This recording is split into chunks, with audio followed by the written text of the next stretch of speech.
Kan alasannya Bapak tadi takutnya roboh kalau Bapak lanjutkan. Dan rumah sakit ini Pak sangat penting untuk masa Kota Baru.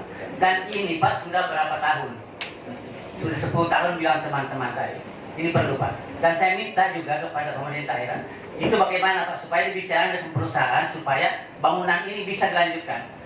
Jangan sampai nanti terjadi seperti apa di Jakarta itu habalang. Nanti tempat-tempat yang percuma juga Pak dibangun di sampingnya kalau itu tidak selesai. Kan percuma. Nah ini Pak, harapan saya. Harapan kami sebagai Kota DPR dan masyarakat Kota Baru. Kalau itu alasannya Pak, sangat sepele sekali itu. Kalau cuma katanya bangunannya tidak kuat apanya, itu tolong konsultan, kita sama-sama periksa. Panggil konsultannya betul-betul bonafit untuk periksa itu. Ini minta kejelasan Pak. Jangan terlalu gampang alasannya tidak bisa dilanjutkan dengan alasan yang sangat sepele menurut saya Pak. Terima kasih. Sekedar saran untuk pemerintah kita agar pihak perusahaan ini kita beri sanksi Pak. Kalau mereka terlambat, beri sanksi. Jadi selama ini mereka bisa lalai karena tidak ada sanksi. Jadi mereka santai Pak, sambil melulur waktu. Coba dalam perjanjian 700 M itu kalau tidak pelaksana dalam 1 tahun, mereka kena denda sekian. Mungkin mereka lebih perhatian. Mungkin saran dulu itu aja. Assalamualaikum warahmatullahi wabarakatuh. Dasar dari yang kita bahas ini adalah dana kompensasi 700 miliar dan akan dialokasikan setiap tahun sekian miliar. Yang jadi pertanyaan saya, kenapa dana itu tidak bisa masuk ke bangunan yang sudah ada? Kita ini bukan bicara fisik. Prioritas rumah sakit untuk Kabupaten Kota Baru itu paling utama dan nomor 1. Ketika dana tersebut kita alokasikan ke bangunan-bangunan baru, itu bukan prioritas lagi. Dana-dana yang belakangan. Yang kita kejar ini yaitu dana prioritas untuk masyarakat Kota Baru, khususnya rumah sakit, apalagi kita di saat pandemi ini. Jadi saya rasa seperti apa yang disampaikan sama Pak Muni, komitmen per tahun berapa yang kita sudah ACC-kan, masukkan kompensasi ke bank. Kalau memang nggak bisa, kita masih menunggu masalah harga satuan. Kemarin itu dipermasalahkan dengan harga satuan. Kalau memang permasalahan dengan harga satuan, saya rasa sudah bisa jalan dulu. Kalau memang sudah ada kontraktor yang mau, nanti ada adendum.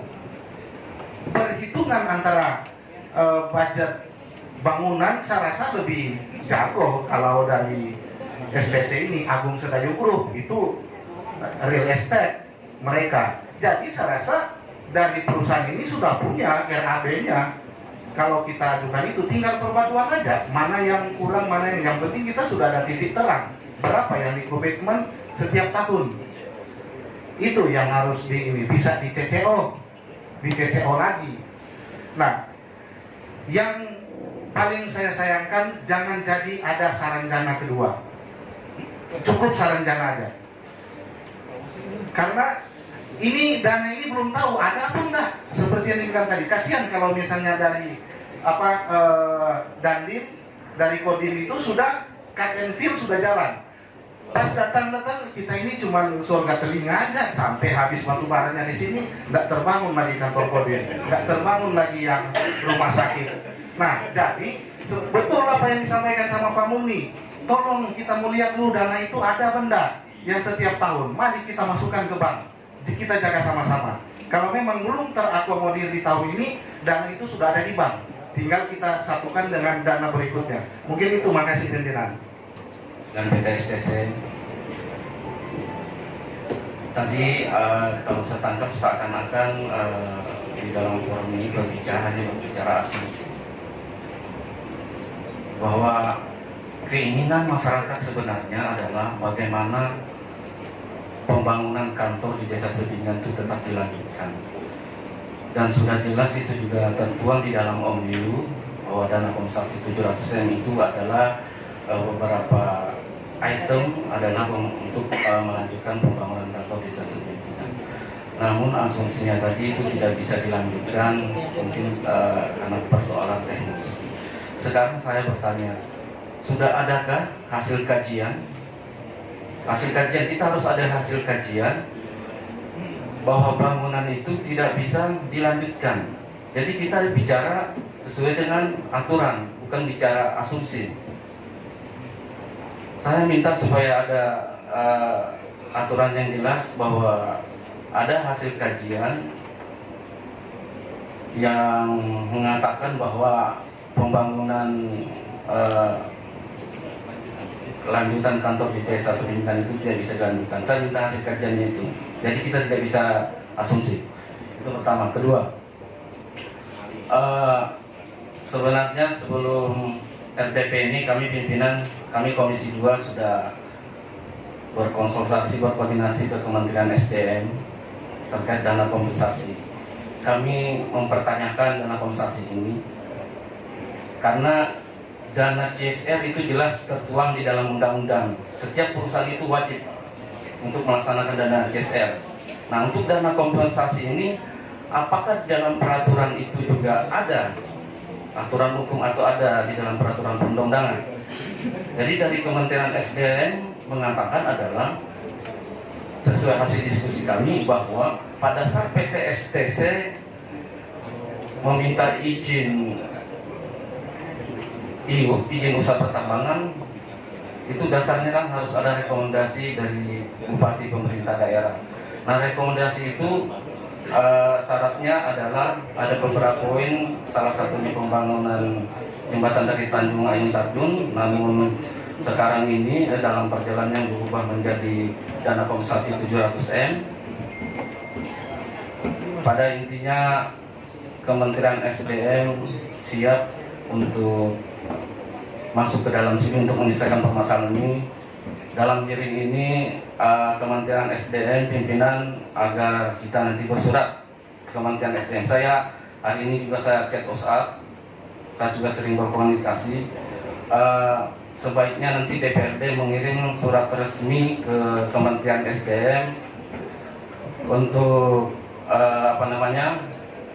menyampaikan kronologis dari awal sampai sekarang ini, sehingga ada semacam MOU yang dibuat antara pemerintah daerah dengan PT STC, sehingga nanti Menteri SDM bisa nanti langsung datang ke Kota Baru, khususnya dengan pemerintah daerah dan PT STC untuk menyelesaikan permasalahan ini.